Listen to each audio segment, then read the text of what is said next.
Start now. Welcome to the Quantum Physics in the Industry webinar.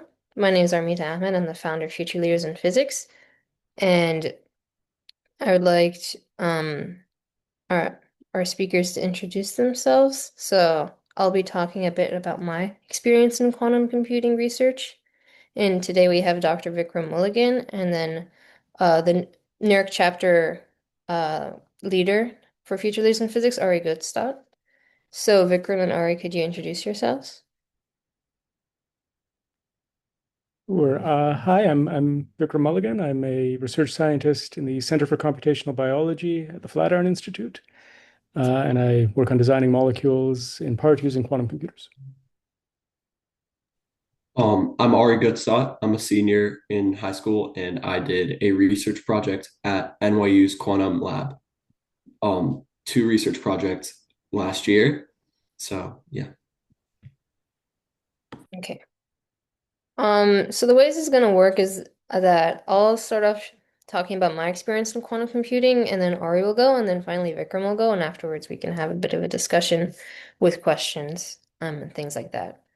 So just to talk a bit about my experience in research. So actually both Ari and I were in our school's science research program starting sophomore year. And so during that program, you basically they guide you through finding a mentor, doing research and all that. So I the topic I chose during my sophomore year was quantum computing, and I switched between a couple of different labs before I landed with Vikram, who's actually my mentor at Flatiron Institute. And so far, I've already done one project, like completed one project, which was quantum addition. Making benchmarks for quantum addition. And right now I'm working on uh, protein design for ALS with quantum computers. So so far I work virtually with Vikram on this work, and it's mostly computational rather than working with the actual machines themselves. But through this experience, I've learned a lot about quantum computing, quantum physics in general, and just how like quantum research works. And I've somewhat learned how to read research articles in quantum computing to some level of proficiency. I'm a bit behind on the math, but it's a start. So this experience was like really valuable for me, and I'll probably continue in quantum research through college. So that's my experience with quantum computing. Now I'll hand it off to Ari. All right. Should I share screen? I have like one slide of pictures. Um, so these are just pictures from the work that I did. Can you see it? Wait, no, we can't see it. I just need to unshare first. Mhm. Now we can see it. Okay. So these are pictures from the work that I did over the summer. I was also, yes, Armita mentioned I was in science research with her, and I ended up finding a mentor who worked at NYU in quantum in a technology lab.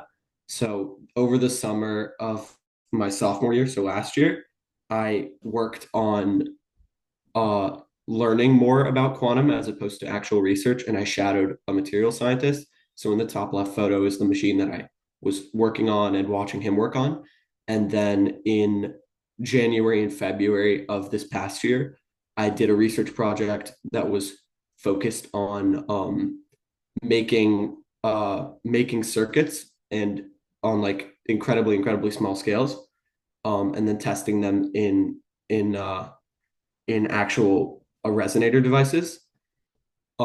So I did those two pieces of research at the lab, and it was a really good experience for me to learn more about physics in general and quantum especially.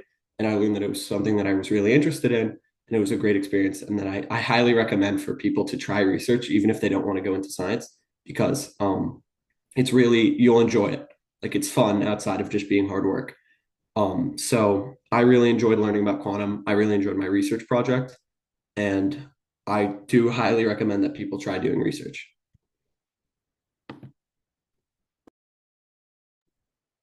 And you got to go to the city like every weekend, right? Yeah, I was commuting Over the summer, I was commuting every day, and then during my research project, I was commuting after school Tuesdays and Thursdays usually. So it was fun, and my sister lives in the city, so I got to visit her. It's a bonus. That's nice. Okay, so now Vikram. Okay, I'll share my screen. Um, okay, can you see my screen? Yeah. All right. So, hi everyone. As I said, I'm a research scientist. Just giving you my background. I went to school in Canada. Graduated from Grimsby High School in Grimsby, Ontario, in 2001. And then I went to the University of Toronto. This is not Hogwarts. This is University College at the University of Toronto, where I finished my bachelor's degree in 2005 in biochemistry and in physics, double major, and my PhD in 2012, working in biochemistry. And I was working on protein misfolding in late onset neurodegenerative diseases, particularly focusing on Lou Gehrig's disease, ALS. And that was all experimental work. For my postdoc, after I got my PhD, I wanted to learn a new skill. So I came to the University of Washington, and I worked in David Baker's lab using the Rosetta software suite to design peptides. So Rosetta is a set of tools for historically for protein modeling. And my work was to try to generalize the tools so that we could design things that fold like proteins, but which are made from artificial building blocks. And then in 2018, I moved to New York and I became a research scientist in the Center for Computational Biology at the Flatiron Institute, which is a private nonprofit. Um, and now I co-head the biomolecular design group in the center, and we continue to work on designing molecules. So I've just got a few slides here before we get into the quantum stuff, just explaining what we're trying to do, what problem we're trying to solve. So proteins are long chains of amino acids, and the particular sequence of amino acids in a protein chain determines how the protein folds up into a very specific three-dimensional shape. And the shape in turn determines the function. And there's been a lot of study that's gone into understanding the sequence fold function relationship. Our work is to kind of reverse the problem and to say, let's say I want to make a new protein that has a new function. Can I come up with a new fold that'll have that function? And then can I come up with a sequence that will fold into that structure and provide that function? Now, why do we do this? Part of it is it has practical applications, but part of it is this serves as the ultimate test of our understanding of the physics of protein folding. So one thing you can do as a scientist is look at nature and just say, here are certain things I observe. Birds have wings. And then you might try to imitate nature. You might say, okay, well, if I make a machine with wings, can I make it fly? But the real test of whether you truly understand a physical phenomenon is when you can extract the principles underlying that phenomenon and apply it to something new that nature has never done. And that's what we did with helicopters. We made something that flies in a totally new way that no animal flies in. I should mention also that to do this, you need to understand the physics of what you're studying. A popular thing right now is machine learning. And machine learning can do a lot by pattern recognition. If you were to train a machine learning model on birds, it might be able to figure out how to make planes, maybe. But it's never going to figure out how to make a helicopter. To make a helicopter, you need to understand the physics of aerodynamics and flight and so forth. So we've applied all this to make molecules which fold, which are made from building blocks that don't exist in nature. And in particular, we've gotten very good at making molecules out of mixtures of natural left-handed amino acids and their mirror image counterparts, which for the most part don't exist in nature. So for example, we have molecules like this that has helices of opposite handedness packing against one another. And these are all experimentally determined structures of molecules that I designed or which my collaborators designed using my methods. This has practical applications. If we can design molecules that fold into particular shapes, we can design molecules that fold into the right shapes to bind to other molecules. That is, we can make drugs. And these pink things here are the design molecule that came out of the computer and the experimentally determined structure of a drug-like molecule intended to bind to a bacterial protein called NDM1, the nucleolyl metallo-beta-lactamase. NDM1 is a protein that breaks down antibiotics, and it's responsible for a subset of antibiotic resistance. So if we can block its function, we could make all the old antibiotics useful again. Now, as I said, we want to make these things out of more and more exotic building blocks because that serves as the ultimate test of whether we really understand the theory of protein folding, if we can apply it to something new. And one thing we're very interested in is peptoids. Peptoids look like amino acids, but they have chemical groups coming off the nitrogen rather than off this middle carbon. And we want to make peptoids that fold up into well-defined three-dimensional shapes. There are thousands of peptide building blocks that you can use. Chemists love them because it's easy to make lots of different types of chemical building blocks in the peptide world. But that makes the computational problem very, very hard.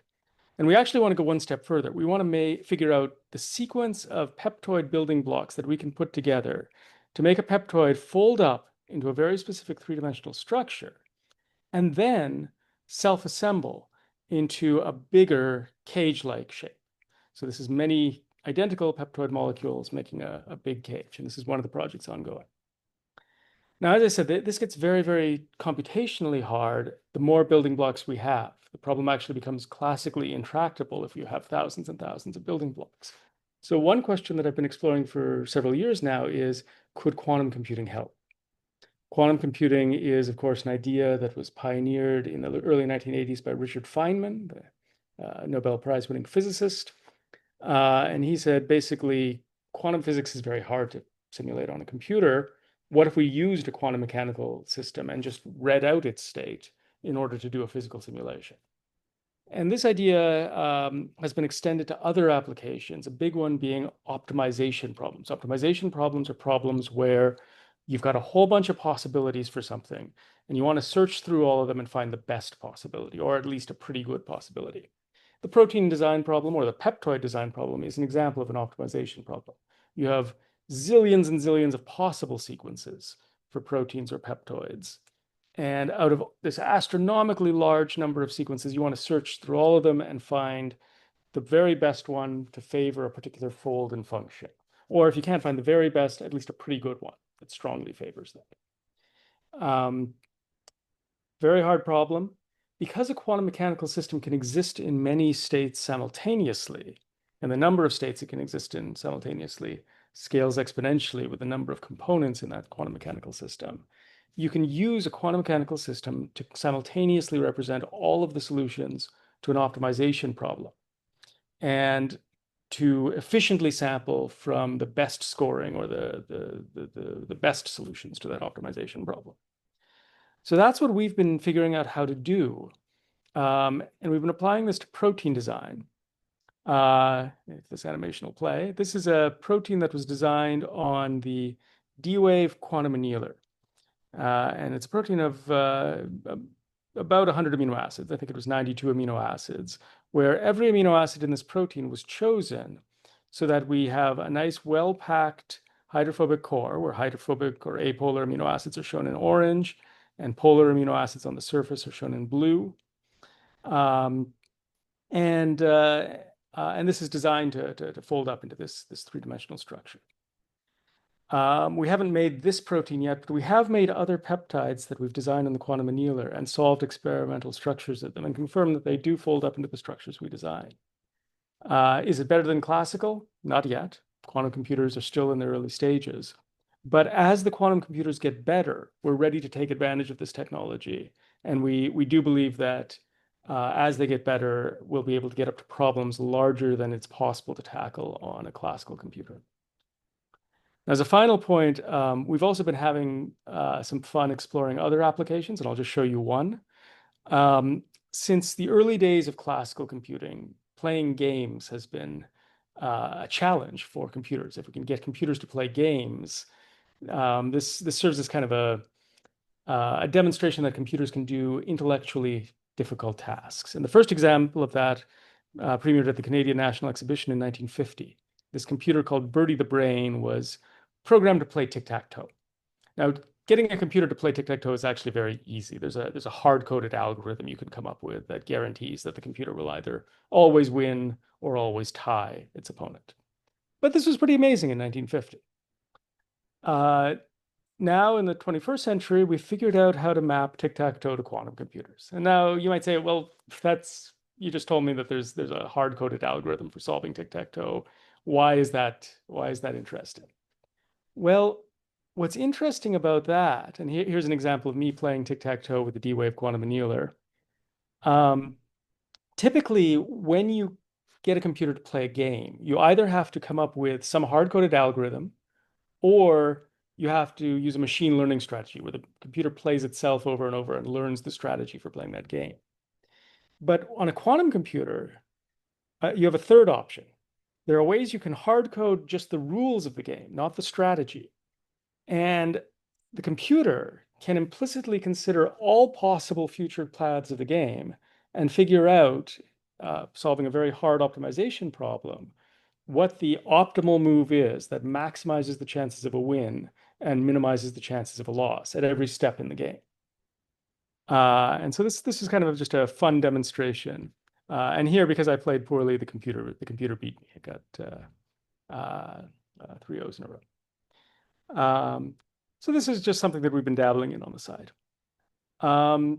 In general, for students who are interested in physics, I'd give a few pieces of advice. First, whatever you do, find something you love. If you set yourself the goal of, say, working on quantum computers and you're just not passionate about it and you find it boring, you're not going to stick with it. You're not going to do well in it.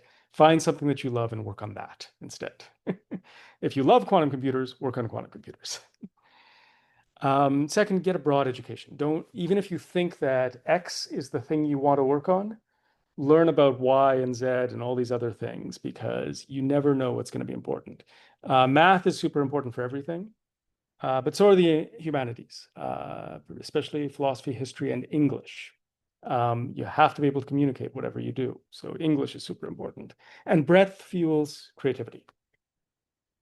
Don't pigeonhole yourself. Don't say, okay, I want to be a physicist, so I'm going to narrowly define what that means. A career in physics can be very broad.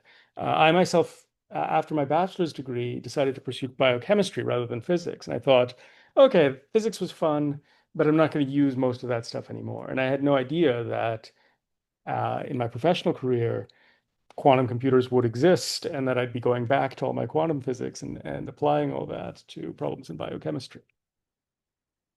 And don't be afraid to study things just because you're interested in them, even if you imagine them to be useless.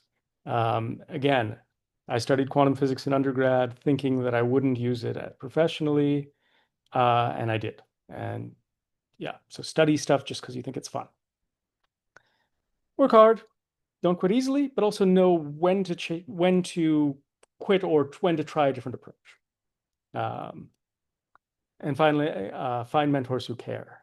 There are people that you'll encounter who treat you very nicely, but don't actually care about your well-being, who might want to exploit you.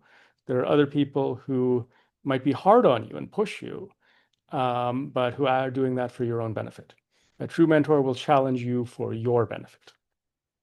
And with that, I'll stop sharing my screen and I'm happy to take any questions. I can attest that Vikram is a true mentor. Are you saying I'm mean? Yes. Okay. So people sent in some general questions beforehand, so I think maybe we should answer those to prompt a discussion, then if any questions arise, we can answer those. So okay, there are some that are just for Vikram, some for everyone. So I'll start off with the one specific to Vikram. So um do you have any advice on how to get into the quantum industry after a bachelor's or master's degree, specifically how to bridge the gap and if a PhD is essential for it? Yeah, so caveat first. I my own experience has been a little different than the students today, in part because, when I was doing my bachelor's and so forth, quantum computers really weren't a thing, or they were a thing that was in someone's lab somewhere where there were two qubits that you could entangle. Um, Now real quantum computers do exist. I myself have, in addition to my work as a Flatiron scientist, I've also helped co-found a company called Menton AI, which does peptide design using both classical and quantum computers. Um, I would say if you want to go into industry, first, don't pigeonhole yourself there either. Focus on your education first, get a broad education. I would recommend um, continuing on beyond a bachelor's degree. You can get a job with a bachelor's degree, but it's much easier if you have a graduate degree, so a master's or a PhD. Um, and, uh, and don't rush through an education. Focus on developing your skills, getting a good education. Um, After a master's or a PhD, you might be tempted to immediately go off into industry, but it's always easier to go from academia to industry than from industry back to academia. So it's not a bad idea if you want to do a postdoc, for example, to stay in academia for a while. A third option too is nonprofits like the Flatiron Institute. We have what are called FRFs, which are postdocs. Um, and we kind of straddle the line between academia and industry. We're like an academic institute in that our goal is just to do research and publish it and make it available to the world. We're not trying to make a product or anything like that. But we're a little like industry in that there's no teaching, we don't have students, um, and we are privately funded. We're not publicly funded. Um, but then finally, just do your research, look around at the companies out there.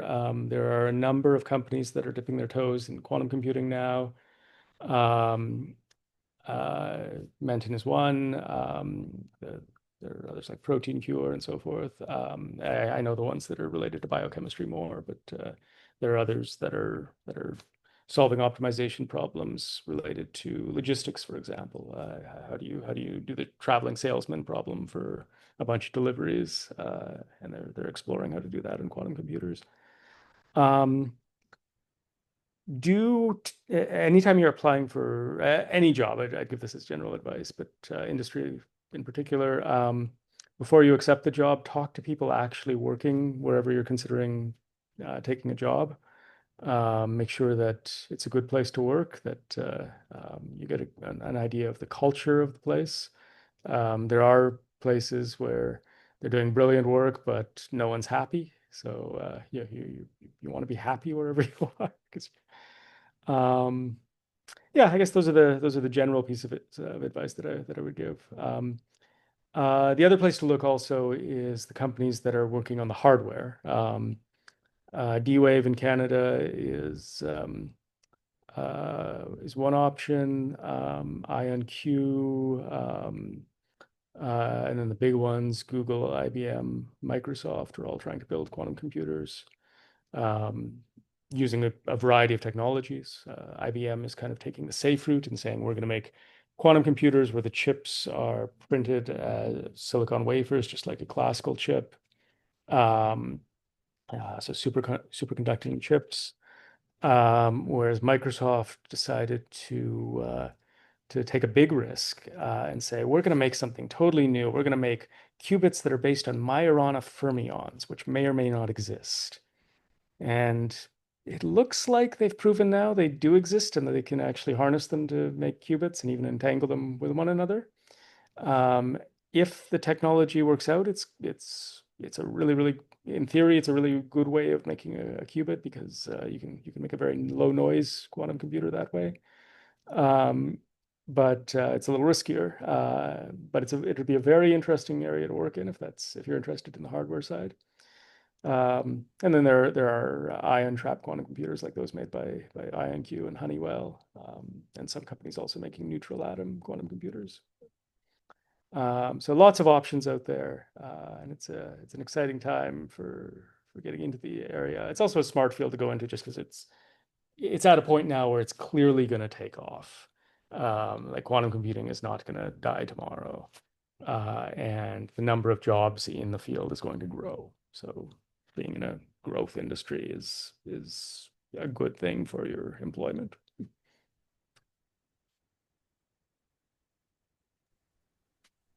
Okay. And then there's one more question specific to, that for Vikram. Other than quantum computing, what are the other promising uses of quantum physics in like any industry today? Because I know quantum computing is like pretty popular. Good, Rightfully so. good question. Yeah, I can give you one other major use that we make of quantum physics in biomedicine. Um, in addition to trying to solve hard optimization problems like the amino acid sequence design problem on quantum computers, we're also using classical computers to do quantum mechanical simulations of molecules. So when we're modeling proteins and peptides, traditionally the way we model them is as classical systems. So we pretend that atoms are little balls that exert forces on one another, just a big Newtonian system. And the reason we do this is for computational tractability. A protein can have thousands of atoms in it, and to keep things tractable, it's easiest if you just treat that as a big classical system. But the reality is proteins and other molecules are not classical systems. They're quantum mechanical systems. Um, and a better, more accurate way of describing a protein or a peptide or any other molecule is to say we've got a bunch of nuclei in space surrounded by a cloud of electrons, and this whole system is described by the Schrodinger equation. And if you can solve the Schrodinger equation for the ground state configuration of those electrons, then you can use that solution state to compute all the properties that you're interested of, especially energies. Often we're interested in the interaction energy of a drug binding to its target, or things like that, or the energy of folding. The trouble is that solving the Schrodinger equation for a system that complicated is intractable to do it exactly. So we have to use all sorts of approximations to do it. But even with the approximations, we can get more accurate results than we can with a classical view of a protein. So we're currently exploring how to use quantum mechanical representations of a protein's electronic state in our design and validation pipelines when we're making protein and peptide drugs, and how to trade off the increased accuracy that we get with QM calculations against the need for speed, which is what Newtonian calculations give, and how to kind of incorporate a continuum of levels of approximation to fail fast and succeed slowly when you're making many designs. Anyway, that's one area. Related to that, there are many people in materials science who use quantum mechanical calculations in order to figure out the properties of materials. Um, Figuring out how to make better catalysts is a huge area right now. If you can catalyze chemical reactions, you can greatly reduce the energy consumption of industry, which is super important in an era of climate change and a large carbon cost associated with high energy processes in manufacturing. Um, so these are some of the applications of quantum physics. Of course, there are all sorts of fundamental questions out there to answer. We don't have a unified theory of physics yet. We don't have a unified field theory. We don't have a quantum theory of gravitation. All of these are things that might have fewer immediate, obvious industrial applications, but are still super important questions to answer. And if we could answer those questions, what is the unified field theory? There would be technologies that would come out of that we can't even anticipate yet. So, those are interesting areas to get into. Can I hop in on that question as well for a Sure. second? So one thing that I did over my research, our final project for my first program that was more about learning, was to find a field in quantum that is outside of quantum computing and then like research it, see its applications. So the field that I ended up choosing was sensing, which I think is also something that's really, really big outside of computing. So for things like detecting heart disease or irregularities in the heart and detecting neurons firing, there's all sorts of things like squids, for example, so superconducting quantum interference devices, which can pick up on incredibly weak magnetic fields as opposed to like regularly used devices, as well as the thing that I was focused on was uh, NV, nitrogen vacancy color sensors, which allow you to pick up on really weak electrical signals like neurons firing by checking the spin of a specific electron, because when the spin would flip if it detected an electronic signal. So that's what I was focused on, and it has a lot of applications, especially in like medicine and finding irregularities in the brain and the heartbeat. That's a really good example. Yes. And actually, if you go to quantum computing conferences, you'll see a lot of people talking about quantum sensing as well, because there's overlap in the concepts and in the technologies, even though they're different applications.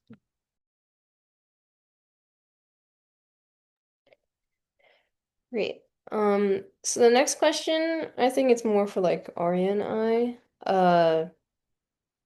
So what advice would you give to high school students who want to get involved in quantum computing research, but either don't know where to start or have limited access to like mentorships? Um, so I guess I can start this one off and Ari can hop in. So the first place to start is I think in anything, just like read through literature to just like first of all solidify your understanding of the field. So once you find like once you reach a mentor or once you find like a lab that you could potentially work with either virtually or in person, then you'll be qualified to actually be there. So you need to like read a bunch of literature. And also it solidifies like, oh, do I like this field now that I know all these different applications? Like I'm actually interested in it still, through all this like work of like going through papers and things like that. So that's the first thing that you should do. And then afterwards, always take note of the authors of the papers because you could always contact them later on and see, hey, do you mind taking on a high schooler? Um, but in terms of actually getting a mentor, it takes a lot of normally it takes a lot of like cold emails, just like emailing so many different places. You'll probably get like one response that'll end up saying no, but you have to just keep going. And there are some programs that are available, but a lot of the times they are selective, so you might not get in. But also, like, depending on the country you're in, that could differ because I only know about programs in the US. So it will take a lot of time and effort to actually try to get a mentor, but at the end of the day, um, I feel like the researchers, like professional researchers, they like to help high school students because it's like, wow, you're in high school, but you're so interested in this specific field. You have this much knowledge at that level. So at the end of the day, I feel like most people end up with a mentor or with some sort of guide to like help them do research on their own. So it just takes a lot of basically patience is what I would say. And then once you get into the lab, then obviously there's more learning curves like, oh, which project will I do with that? You'll deal with your mentor who will most likely guide you. Do you want me to also Sure. answer? Yeah. So one little thing that I noticed, I've had people that aren't in science research at my school ask me like, because I definitely got lucky with my mentor. I found him pretty quickly. One thing that I noticed that most people did is, and this is just a small thing, but I think it makes a huge difference. When I started sending my emails, I was sending them from my personal email. And sending them from some sort of official email is always better. Like your school or any sort of job you have is definitely better because then it doesn't get filtered out as easily. And I remember like I sent all my emails from my personal email. I got no responses. And then my dad told me like, make sure you're sending them from your school account. So I resent all the emails and then I got like one or two responses instead. So definitely make sure you're doing that because that could be a big loss. Outside of that, I definitely agree with Armida that persistence is like the biggest thing because I know people that sent 400 emails and then finally found a mentor that could work with them because it's tough. It's definitely tough. A lot of labs either aren't allowed to or they don't have funding, but eventually there's going to be someone that will have a place. Um, and also one more thing is like with what Vikram was saying about making sure to like be interested in multiple things. You don't need to like find one specific tiny branch in quantum that you're interested in and then only email the like 30 people that work there. Because if you do that, you're really, really cutting down the chances of you finding someone. Broaden your search. If you're interested in quantum, generally look at other areas in physics. I know when I first looked for a mentor, I was interested in particle physics as opposed to quantum. And then I ended up finding someone that worked in quantum, and now I'm interested in that. And I've been working in that for 2 years. So I would say definitely broaden your search, keep your options open, and, don't get bummed out if you don't get responses after like 30 emails because most people won't see them or they won't have time to respond. So just keep working, keep trying hard, and eventually you'll find someone. I can add a little bit to that too from the perspective of the researcher. I remember when I was in high school and when I was an undergrad, I was very shy and nervous about approaching professors and researchers. I felt like they would take the attitude that you're wasting their time. And this is now that I'm on the other side, like being a PI with a research group, I know that this is completely not true. Um, as a researcher, if I am both very, very, very lucky and hardworking and unusually brilliant, maybe I'll make a contribution to science. But if I train a bunch of people and they go off and contribute to science, then indirectly my contribution to science is probably far greater. It's far more likely that one of them will be brilliant than that I'll be brilliant. Um, I would say getting experience while in high school is terrific. It looks great on a CV. It helps to form your ideas about what research is all about what you might want to learn more about very early on, which helps a lot. Getting research experience as an undergrad is pretty important, and that tends to be trying to do a summer project in a lab as an undergrad is something that I would strongly recommend, especially if you want to go on and either go into research or go on to grad school. I did summer research each year when I was an undergrad. I worked in a lab in zoology, actually. I worked in a Drosophila lab, or fruit fly lab, and that was a really good experience. Um, yeah. Finally, on the strategies, uh, yeah, for a researcher, our inboxes tend to be full of all sorts of stuff. We get a lot of emails. And we want to notice the important ones. And I would consider an email from a high school student to be an important one that I would actually want to respond to. The unimportant ones are things like, oh, here's an automated email from a journal I've never heard of saying, please submit work to this journal. Um, or here's an automated email from a conference I've never heard of saying, come and give a talk at this conference. Um, uh, you want to make your email stand out among all the junk email that we get and make it clear to us that it's not junk email. So one thing that helps is if the subject of the email is just something like inquiry from a high school student, that would be an email that I would say, oh, I better actually read this one because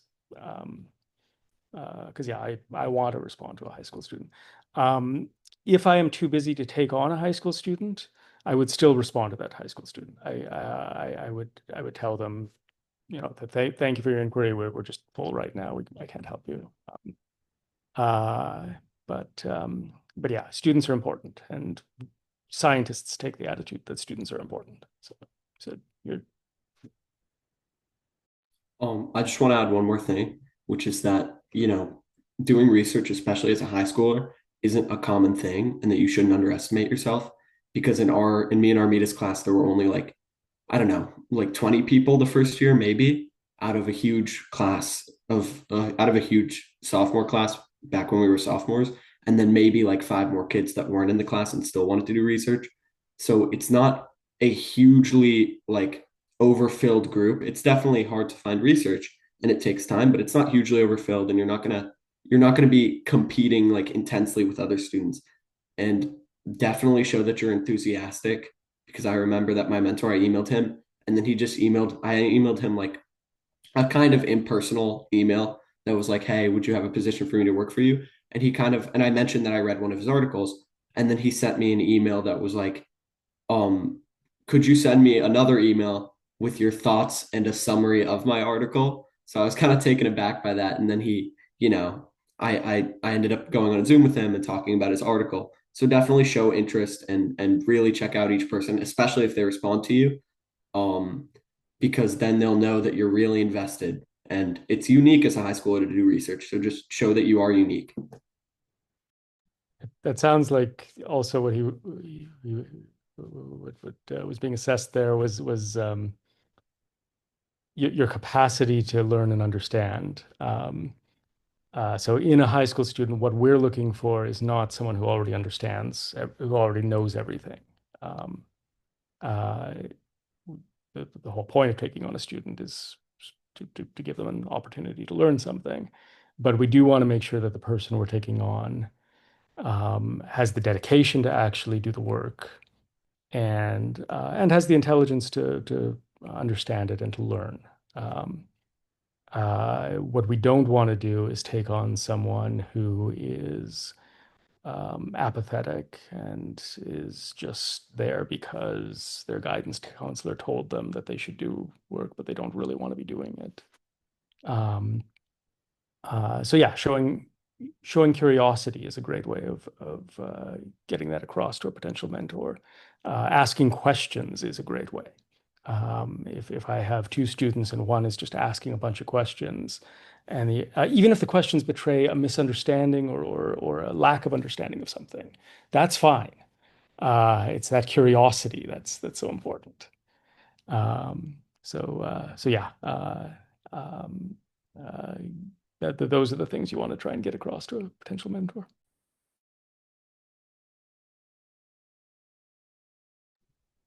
Okay. So if there are no questions from any attendees, then um, I guess we can just put in some final thoughts about um. I have a question. Oh, If okay, you- sure. Hello. I will first introduce myself. My name is Omar Mahmoud. I'm from Algeria. I'm a PhD student in materials chemistry. I want to give a question to Mr. Vikram. Uh, as a material chemist, I want to know which properties in materials that exploit to study this quantum computers. Is it, for example, magnetic properties or electrical properties, optical? There is so many approaches I read about the type of materials or strategies for making qubits.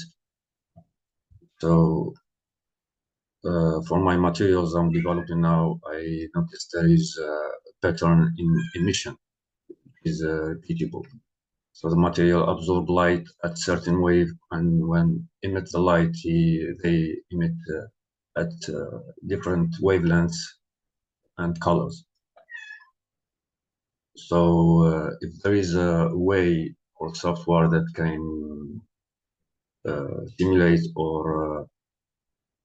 these waves to build logic gates So I'm a little bit interested in the computing ways to simulate quantum logics with materials or the behavior of the materials, optical behaviors specifically. I'm sorry, I'm not fluent in English, but I will try more to if you No, don't no, understand the no question. worries. Um, so I just want to make sure I understand the question. Are you asking more about, um, given the scientific problem you're interested in, what are the quantum computing approaches that might be useful? Or are you asking, given the materials you develop, what are how could they be applied to quantum computing? So I must to follow one approach, which is the easy approach of standard conditions or ambient conditions, not super cold, because in my lab I have some limitations for experiments. So I'm focusing on materials. They have optical properties that can simulate quantum logic in a way. So I don't have any idea about how to build this logic with the optical properties of material of certain materials. Mm. Yeah. No, it sounds like an interesting area of study. It's a little beyond I'm an expert on myself, but I know that, let's see, I know that photonics as a field is an important one, both for classical computing and for quantum computing. Yes. If we could have, one of the big problems is right now we use electronic computers, and at room temperature, using standard conductors, there's always resistance. So we waste energy generating heat whenever we do a computation. There's potential for much lower energy computation if we use light rather than electricity. There's also the potential for somewhat faster computation. The speed of electricity through copper wires is slower than the speed of light through fiber optic cables. And we're at a stage of computing now where the speed of classical computing is limited by the speed at which the signal can propagate through a microcircuit or nanocircuit. So yes, the materials you're working on, it sounds like they're certainly applicable to making better computers, both classical and quantum computers. I don't know quite so much about how to engineer a better classical or quantum computer, but I would look into physicists and computer scientists who are thinking about photonics as um, um, um, now the other thing that you mentioned is just trying to predict the emissions or the fluorescence this is a fluorescence phenomenon. It absorbs at one wavelength and emits at another. Emit several waves, Okay. a wide range of emission. So Okay. we can deconvolute the colors at specific energies, and they're easy to detect because we are already better in detecting wavelengths of different colors. Okay. I know that there are material scientists and quantum chemists who do have computational approaches to try to predict emission spectra from QM calculations. It's a little bit hard to do because you have to predict the energy levels of not just the ground state electronic configuration, but excited state electronic configurations, and look at all the ways that you can jump up to an excited state and drop back down, and the photons that would be emitted in the process. Um, I don't know enough to say what the software approaches that are best for that are. In the long run, quantum computers are probably going to be very good for that sort of thing. In the short run, um, quantum chemical calculations performed on quantum computers are beyond the capabilities of current generation quantum computers. But thinking about how to do this in 5 years or in 10 years is on a quantum computer is worthwhile. Um, Now, I don't want to spend too much time getting into the really nitty-gritty technical details, because I'm afraid that might be that might not be of as much value to some of the high school students who are here. But I would be happy to chat with you more in a Zoom call or something like that if you want to send me an email. Sure. And actually, in general, if anyone has any questions, my email address is vmulligan@flatironinstitute.org, or you can just Google my name. Vikram Mulligan is a pretty unique name, and I'm always happy to chat with students or grad students or postdocs about anything. I can't promise that I'll be helpful because I certainly don't know everything, but Thank you. but At least guiding on which way to follow. Thank you. Thank you, sir. Okay. So it's 12 o'clock right now, so I think we can just wrap up. So thank you all for coming. Thank you, Vikram and Ari, for um sharing your experiences today. And so for anyone who has any other questions, like people who are watching the recording, you can always email me, and then I can, if you have questions for specific speakers, I can just email them with your questions. So yeah, thank you for coming, and that was the Quantum Physics in the Industry webinar. yeah, take care. Bye, everyone. Thank Bye. you. Bye. Bye.